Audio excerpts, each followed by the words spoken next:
The Cheeseboy 628 Show, starring Cheeseboy 628.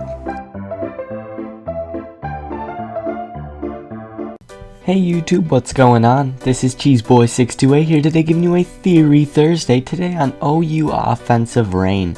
And this team suggestion was brought to you by my buddy Ian, who suggested in the comments to make an OU Hyper Offensive Rain team. But he wanted me to use my buddy AChamp's team, which is kind of Hyper Offense, but I'd like to discuss that a bit. Hyper Offense is more of just trying to kill everything as much as possible, not having any balance at all. This is more on the offensive side, but it is a tad balanced because it does have a defensive core of Fortress and Polytoad, so just wanted to clarify that. So, my team consists of Banded Kirambi, which he did have Scarf before, which does work, but I thought this would be nice to have all three choiced items being used, and it just helps Kirambi do a ton more damage. Now, looking at the rest of the team, I do have the defensive core of Physically Defensive Support Fortress and Specially Defensive Polytoad.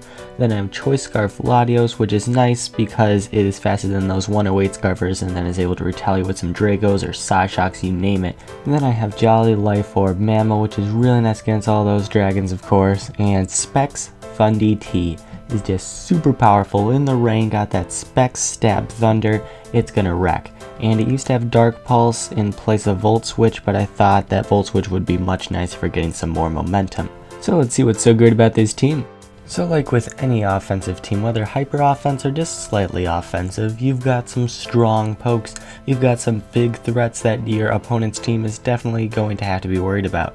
So I'd like you guys to note how I played out that lead Skarmory there. With a Volt Switch from Thundy T, I was able to switch right into Fortress, protect the Stealth Rocks from his Custap, and then just spin those away while taking out the Skarmory. And I didn't take a single bit of damage from that either. So for the rest of the team, the balanced core of Polytoad and Fortress, it's decent. I know I do have some weaknesses, like fighting maybe a banded Terrakion could be pretty scary, except I definitely have counters to it, it's just that sometimes I won't be in the best position to take them. And then finally momentum. I do have two pokes that do carry Volt Switch, being Fortress and Thundy T. Fortress's Volt Switch is kind of just to escape setting up pokes with Magnet Pull, but at the same time, momentum is momentum. If you're a step above your opponent, you have the advantage, and that's very important. Now these last few plays are just really cool the way I was able to play it. He didn't know, I guess, if my Thundy T was choice, so that's why I went for the HP Ice to be safe. But since I could go right into my Mammal, I come in, predict the Keldeo with the EQ, get the crit. Not sure how much it would have mattered with the Ice Shard combo, but then I'm able to take out the Thundy T, and that was a pretty darn good game. But this team definitely has some weaknesses, and I'd like to address those now. So the team I'm facing in this battle is way different than the team I was facing in the previous battle. This is definitely more of a rain style team, and you'll see more of that in a little bit. Jirachi is going to be pretty key on this guy's team, and the problem is it's so diverse that I don't know necessarily what it's going to run, even though I'm kind of thinking Subcall Mind, but we'll see later. So one play I'd like to address that I made a pretty big mistake on is sacking my Fortress to be Spore Fodder instead of being my Polytoad, because now Stealth Rocks are on the field, and since Fortress is asleep, I have no way of spinning them away, and a third of my team doesn't even appreciate rocks very much, that's for sure.